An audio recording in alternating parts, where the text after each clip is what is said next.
Good morning, Lupus Warriors. Good morning, good morning, good morning. How are you guys doing this morning?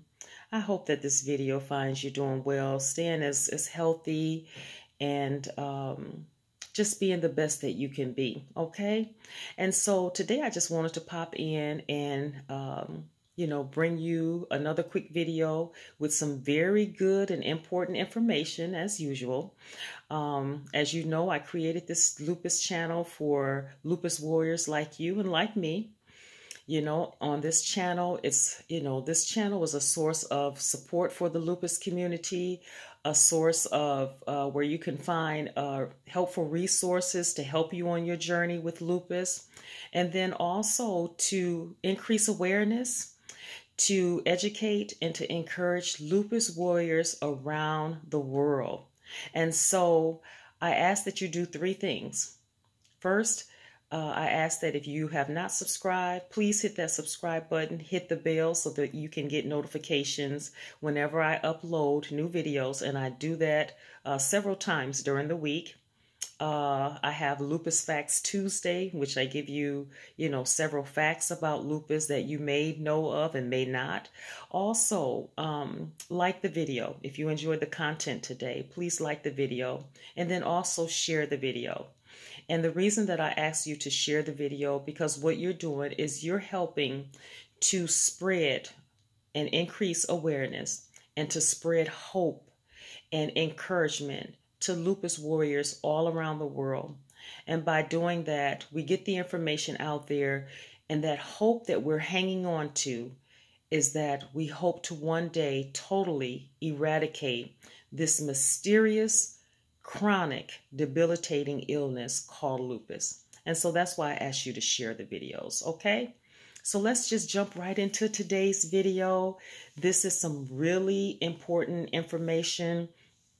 Especially if you're newly diagnosed with lupus, this is going to be some important information today, all right?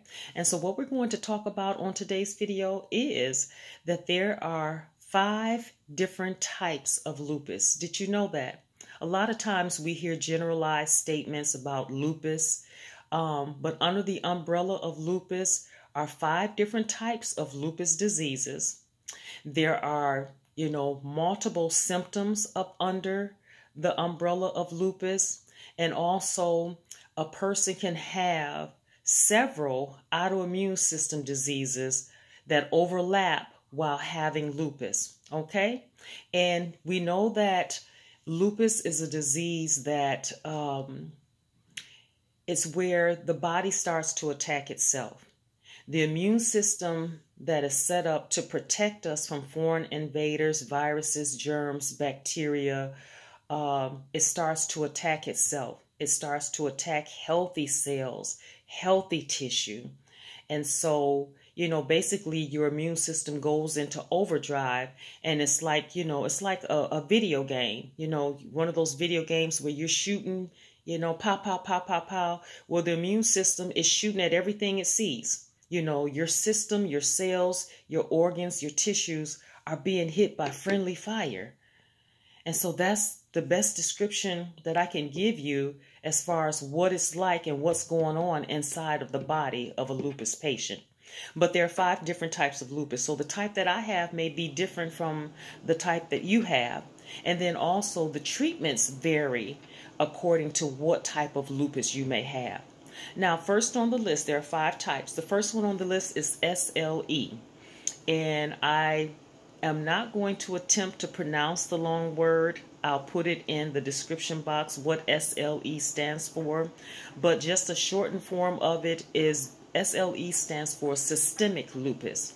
And that's the type of lupus that I have. I have systemic lupus. And what that means is that lupus is impacting every system of the body, and it's impacting every organ of the body, or it can impact multiple organs at the same time, or multiple organs of the body. Systemic lupus today can be in the kidneys, tomorrow it can be in the heart. Today it can appear in the lungs, and tomorrow it can appear the skin or the brain, okay? So systemic lupus means It can impact all systems of the body, and it can impact multiple organs of the body at the same time. The second one on the list is neonatal lupus. And as we know, neonatal refers to infants, newborns. And what happens is that lupus is passed on from a mother that has lupus on to her unborn child. And what happens is that the antibodies, the lupus antibodies from the mom crosses over the umbilical cord. It crosses and it goes through the bloodstream and is passed on to the unborn fetus. And these antibodies can cause systemic damage to the unborn fetus. And so that newborn basically acquires lupus because it's passed on from the mom to the unborn child. Okay. Number 3 is cutaneous lupus. And when we talk about something dealing with cutaneous, it's always dealing with the skin. And so cutaneous lupus impacts the skin only. That's the only part of the body that is active in the skin.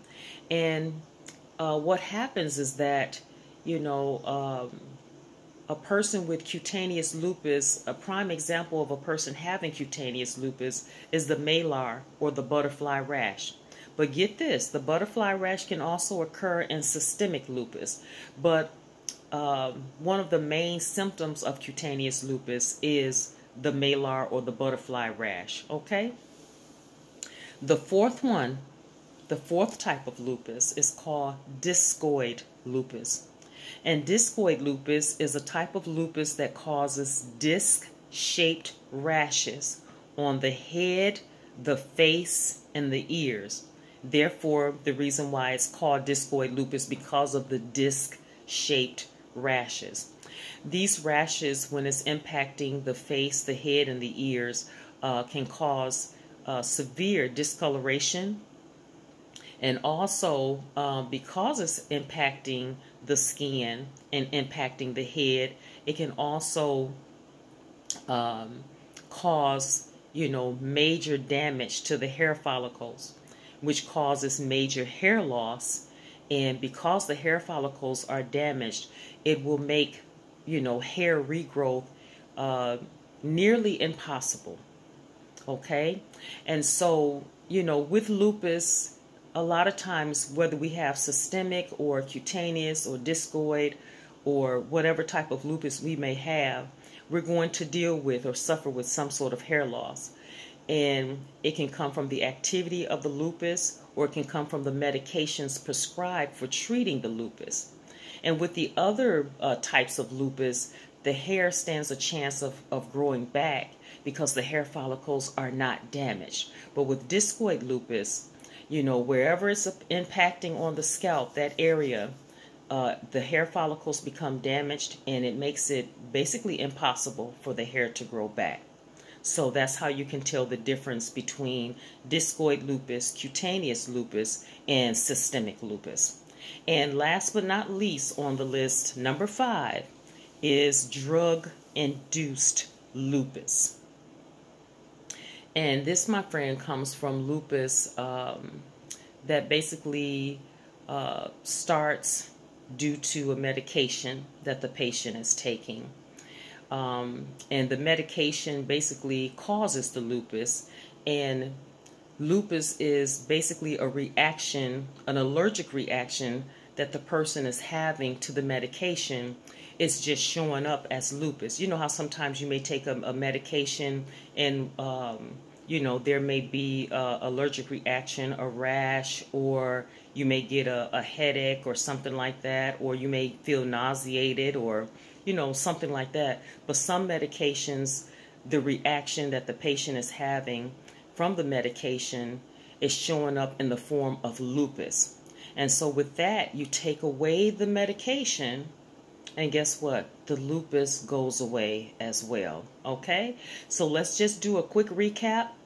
There are 5 types of lupus diseases. There's SLE, systemic, neonatal, passed on from mother to child, Cutaneous, involving the skin. Discoid, involving the head, the face, and the ears, and the hair follicles. And number 5, drug-induced. And so I don't want this video to be too long, but always remember this, regardless of what type of lupus you're going through, that there is life after lupus. And I hope that this video has found you staying as healthy as possible, staying encouraged and staying strong. And, you know, do me a favor in the comments section below. Let me know what type of lupus you've been diagnosed with. Let me know if when you were first diagnosed, like, you know, what did you go through? How long did it take? Were you given a generalized diagnosis at first that you just had lupus, and then later given a more specific type of lupus that you have? And also let me know how you're managing the type of lupus that you have. And, you know, what makes it different from the type that I have, systemic. How are you managing the type that you have? Okay, I would be really interested to know, and let's talk about it. Let's talk about the different types of lupus and what we are experiencing with the different types of lupus. Okay, so take care, and I will talk to you soon on the next videos, my friend. Bye for now.